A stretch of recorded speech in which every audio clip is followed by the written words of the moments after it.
Hey everybody, Nick Espinoza, your chief security fanatic here, and today we're talking about your cellular carrier or mobile carrier. Odds are you have one of these.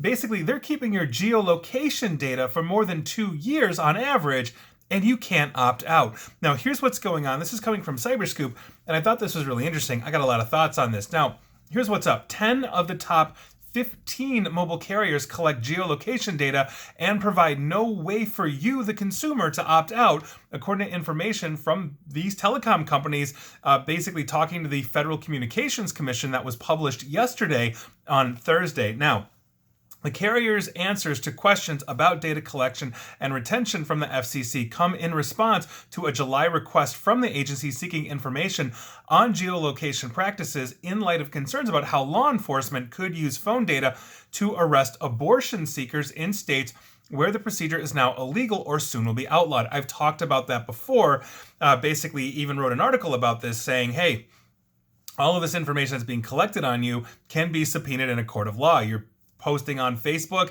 your cellular tower location, your GPS location, on and on. All of this is essentially subpoenaable in these states now that have deep restrictions. And another 5 states yesterday just went online for more, due to trigger laws, for more restrictive abortion laws. And there you go. I'm not adjudicating that debate, but obviously that is at the center of this. So here we go. So with that, AT&T, Best Buy Health, Charter, Comcast, Consumer Cellular, C Spire, Dish Network, Google Fi, H2O Wireless, Lycra Mobile, Mint Mobile, Red Pocket, T-Mobile, US Cellular, and Verizon all responded to this inquiry. And according to the FCC's chairwoman, Jessica Rosen-Warsaw, and I quote, "Our mobile phones know a lot about us. That means carriers know who we are, who we call, and where we are at any given moment. This information and geolocation data is really sensitive. It's a record of where we've been and who we are. That's why the FCC is taking steps to ensure that data is protected." Now, in their responses, those companies generally cited the need to comply with law enforcement requests as well as FCC rules as their reason for being unable to allow you and me, the consumers, to opt out of collection and retention. The responses also provided a window into the retention practices, which range from 2 months all the way up to 5 years for cellular tower data for basically the responding companies to this query. Only 7 of the companies explicitly mentioned that they protect this data with encryption.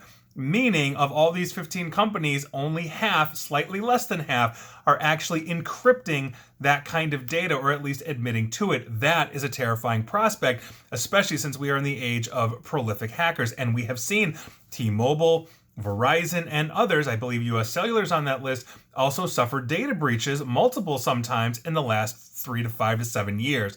Now, geolocation data, as I mentioned, offers a detailed window into the lives of our users, including everything, where you shop, who your medical providers are, meaning you're going to go to that Planned Parenthood or wherever you're going, your cell phone knows where you're going, therefore your cellular carrier knows where you're going as well. Now, the FCC isn't relying just on the carrier responses, though. Rosen-Warsaw has tasked the agency's Enforcement Bureau with a follow-up investigation to make sure the carriers are following the FCC rules that require them to disclose how they are using and sharing geolocation data. And so there you go. I can understand the need, let's say, for a law enforcement agency to come in and say, hey, we're tracking a serial killer. Can you give us cell phone stats, providing they've got a warrant?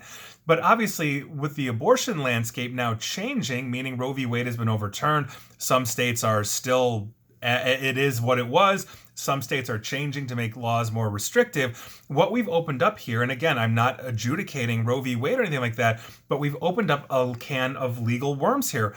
We don't know essentially how this is all going to shake out. And if a state, like for example, Texas, levels a subpoena, well, that is one of the 50 states in the United States. Basically, if a judge in Texas signs off on that, that is essentially law enforcement's ability to go ahead and get that kind of information because basically abortion has been criminalized in that specific state. That is the difference between, let's say, having a law left up to states' rights versus a federal law that covers all 50 states and territories. So right now, essentially what we have is legal whack-a-mole depending on state. So I live in Illinois, for example. The abortion laws here haven't changed, so nothing has changed. But if you travel, let's say from a neighboring state that deeply restricts it, like Indiana now is, and they come to Illinois, your location data is an issue. It's to be the same with Texas and a neighboring state on Texas that assuming that state is friendly to a law that Texas is not. So we're going to see how this shakes out, but I think the legal ramifications of this are going to be felt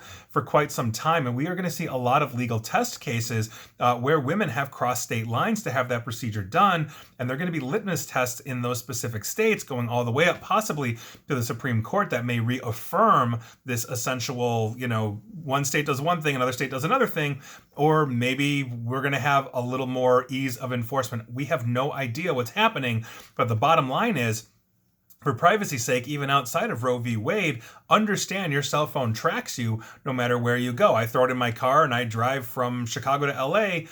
They're going to know. I mean, that's just simply what it is. I got on an airplane, in Chicago and I land in LA, they're going to know. And so I think that's really important to understand that we are very tracked. Your cell phone, while it is super convenient and essentially a necessity, in this day and age, is also one of the things that is basically data mining you and tracking you the most. And never forget that. And please like, share, follow me here on Facebook and Twitter at NickAESP.